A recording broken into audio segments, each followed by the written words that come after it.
We will also get right to work to reduce the deficit, which next year alone will save the taxpayers $100 billion. Cut government spending to pre-stimulus, pre-bailout levels, saving immediately $100 billion.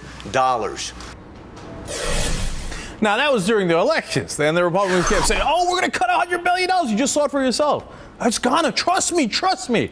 Well, I didn't. I didn't trust them. I didn't believe it for a second.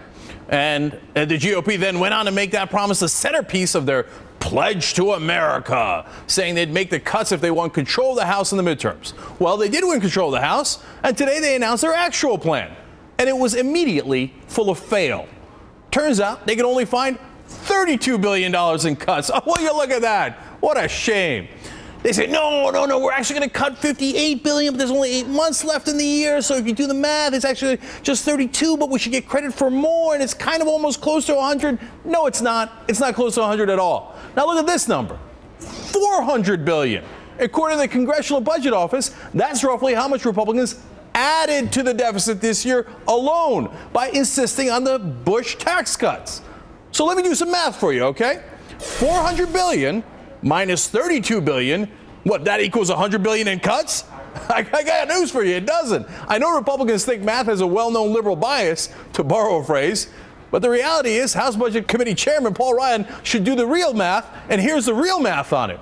$400 billion minus $32 billion means there are $368 billion to make up to get to square one. And then the Republicans would still have to find another $100 billion to make good on their real promise, the promise you just saw. But let's leave all that aside and just look at the $400 billion that they added to the deficit.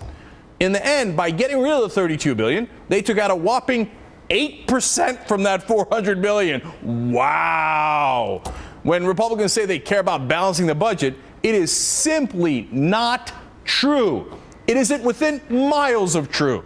They just put another $368 billion hole in the budget, and that was mainly to help the rich. They are the ones who believe in redistributing wealth, giving tax breaks to the rich, and then cutting programs for the middle class. That's GOP 101.